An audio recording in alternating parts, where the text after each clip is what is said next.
Guys, welcome back to the channel. I know it's been a long time. Here's the RSX behind me. It's dead. The cylinder head is trash. I had to turn this way. This is what the video's gonna be about. But before we get into this, I had to take the cylinder head off and send it out to machine shop, get new valve guides put in. I can't open it, but it's just, let's see. There you go. So I'm gonna get this back together as soon as possible. Not sure when, but the RSX is down. It's gonna be down for a little while. Money is a little tight because of COVID, so that's also another reason why I haven't been making videos. I've just been finding ways to make money and trying to stay afloat, you know, in this whole pandemic and stuff like that. You know, I just want the country to open up and for us to get back to our normal lives, you know. But here's a little update. Well, not update, but this is what today's video is going to be about. The all-wheel drive mounts for the RSX. So, if you don't know now, I own this company called Speed Factory Performance. It's a small company. I own it. I created the company. I used to work on cars a lot. That's what the company used to be about. And we worked on cars on the street. That's why it's called Street Factory. So, worked on cars in the street or in my garage, personal garage, and I put them together and stuff like that. But I had to fall out with one of my friends and don't really work on cars in the street anymore because it's hard to get the clientele back. But I kind of moved my business into something else, which is now making products. You know, I make relocation kits, battery relocation kits for the RSX, all-wheel drive mounts. I modify injectors. I'll put the website in the link below so you guys can check it out. You know, I make rear crash bars. This was a prototype that I originally had. I use it for my car. But they don't look like this anymore. They're a little different now. But yeah, I'm getting more into fabricating, and that's what this business is about. You know, like I do some exhaust stuff. I only MIG right now. I'm gonna get a TIG welder in the future so I can start TIGging. But let's talk about the all-wheel drive mount for the RSX. So I do get a lot of people asking me questions about this, like, oh, how strong is it? How much power can it hold? And the question is, I mean, I don't know. I have no idea, but I did everything in my power to make sure it is strong and it can handle the abuse. And I'm going to talk about the mount right now. So this is our top mount. This is what goes on top of the rear differential. This is the rear mount. This goes in the back of the rear differential. Okay.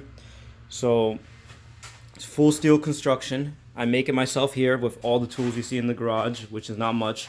So I take a long time to make these, and I have them at a cheap price, and I do this for the community, guys. I don't make a lot of money off these mounts. The amount of time I spend making it, you know, spending electricity running the welder and, you know, et cetera, like, so, you know, it adds up, and I'm not really making that much off each mount when you really, you know, do the math. But this is the top mount, and this is the rear mount.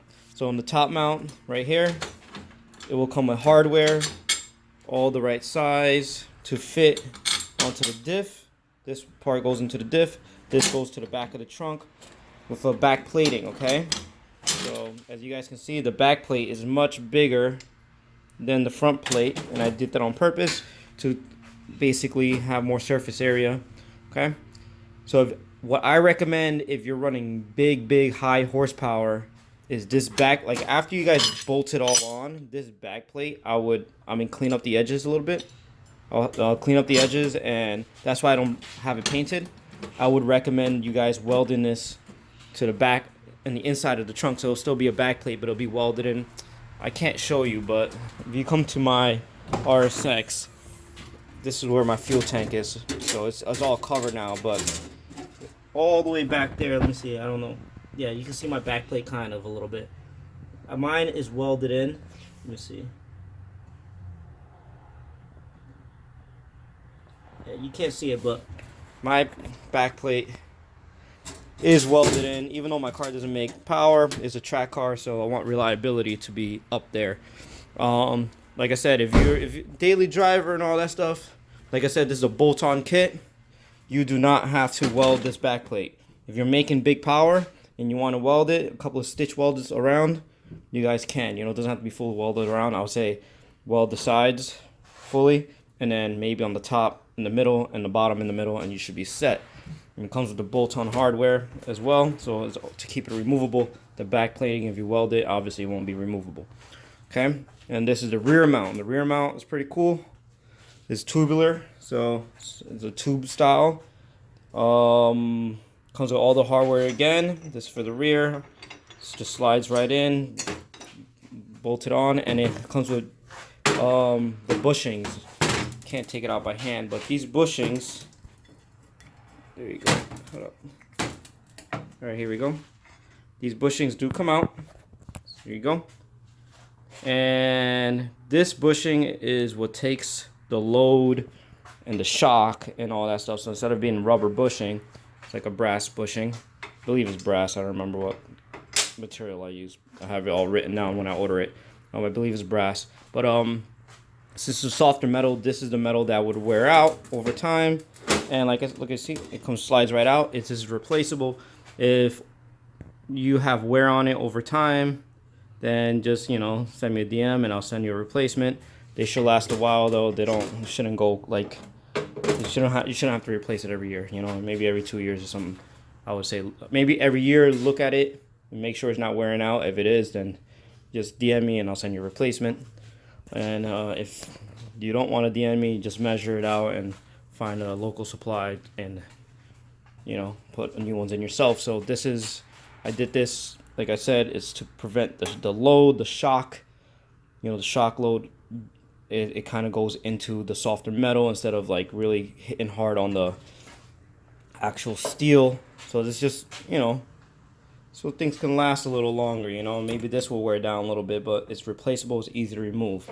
So that's the mount, guys. I sell them for $450 with hardware and $400 without hardware, okay? Here, but I have a deal for you guys. If you guys order the $400 kit without hardware, it won't come with the hardware, with one Street Factory Performance shirt, okay? Let me see if I can show you guys the back. Hold it up. Here's the back. Okay. If you order the $400 kit without hardware with one Street Factory Performance shirt in any size, I will throw in the hardware for free. Okay. So it'll come out cheaper that way, and you'll get a shirt. It's a much, you know, you're getting more for less money. So that's what I'm doing for you guys, and you know, this would help me. Obviously, if you're trying to go all-wheel drive, you support me. You're supporting the channel, and you're supporting this build. I like to think about, you know, being involved with the community, and I'm here to help you guys. And you know, I just ask if you guys can help me in return. You know, just support the channel. Even if you can't, even you're not going all-wheel drive, you want to just support the channel. Just buy the shirt, the Street Factory Performance shirt. I would really appreciate it. Okay, guys. And you know, the funding, like every shirt I sell, every mount I sell, all this stuff is not to make my everyday life easier and better. It doesn't go towards rent and bills, none of that stuff. All this money for the products, my merch that I have, it goes into the car and hopefully future track days and stuff like that. It's gonna go into making the channel better for you guys, to make it more enjoyable. And like I said, I'm sorry I haven't been on in a while, you know, due to COVID and the economy slow down, and I'm not working as much hours at work, so I can't just put the money into the car. I have to put everything on hold. But the cylinder head is at the machine shop and it's getting done. And once that comes back, we'll start probably checking the block. It's gonna be a little slow, guys. I'm sorry. Like, I know I'm apologizing a lot, but it's not really much I can do. But now that we went over the all-wheel drive mounts, this one needs another coat still, but here you go. If you're interested, guys, the link is going to be in the description box below. Okay, guys? Just wanted to point that out. All right, and don't forget about the deal. And over here, we put our harness bar in finally. Okay, so that's what the car looks like now in the inside. So we're no longer running a cage because I don't really need to run a cage. I'm trying to keep the car light, so we're going to run a harness bar instead. And, you know, it's not making crazy power. It's going to be fast, but I don't think a cage is going to be necessary at this point. So one thing is, even though I have the belts on right now, I think these belts actually, it sucks. I didn't get one track day this year, and I think the belts expired this year. So I have to double check, but I don't think I'm gonna be able to run these belts for next season. I just put them on there so I can see what everything fits like and stuff like that. But here you go. So probably time for new belts. Good thing belts don't cost a lot, but I'm not gonna order belts until I know this car is running and ready to go onto a track and have a successful track day. So these belts are gonna stay till further notice. I am gonna try to register the car. Car is not registered right now. I'm gonna try to register the car so I can get it on the street. And I think the biggest problem that I'm having and why I keep having dyno day failures is that this car is not registered, so I can't really test anything on the car, really. Like, I can go around the block and stuff like that real quick, but I can't drive it for long periods of time to make sure the car is functioning correctly. So it makes it hard to gauge if there's real problems, if that makes any sense. So I'm gonna try to, over the winter time, I'm gonna try my best to register the car if I can afford to do it. That way I could do a couple of test drives more in the spring, and like right before the car gets scheduled for another dyno tune, make sure it's 100% ready this time and ready to make the power that I know it can make. But that's it, guys. Till next time, that was the video for probably for a week or two. All depends on how fast I got the cylinder head back, and because there's really nothing left on the car right now for me to do. Maybe, actually, I take that back. Next video, we're gonna install K-tunes. I've had this sitting for a while, okay, but we're gonna get them done. Inverted tie rod kit, okay. There we go. So we're gonna install this on my next video. Okay, I forgot I had these. I just remembered just now. So I hear a lot of mixed reviews about them. I'm gonna try them out myself. I want to do it in inverted tie rods setup. So let me show you guys why before I hang up on the video. I said hang up on the video. My God, I meant to say before I let you guys go on the video. So well, I guess kind of same thing, but there you go. You see the angle. There's a mess in here, but if you look at the tie rod, it's at an angle. So the inverted tie rod will help that side come down a little bit, which will be more neutral, and that's what we want. It's gonna help with the bump steer and all that kind of stuff. So for me, it is much more beneficial for track use.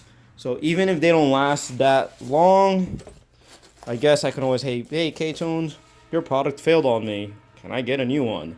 And we'll see how good their customer service is. So they should be happy because I'm going to be representing their product. So why not, you know, help out someone when they have a failed product, you know, like I believe I have a K-Tune sticker somewhere in the car. Oh yeah, I do. It's right here.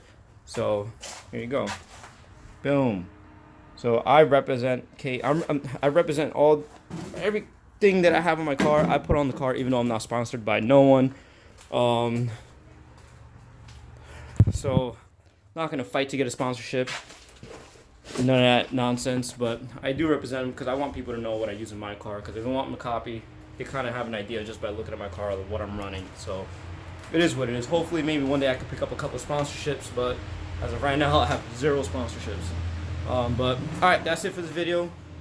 If you liked the video, thumbs up, share, throw a comment, let me know what you liked, let me know what you didn't like, and I'll see you guys next time with the inverted tie rod install. Alright guys, peace.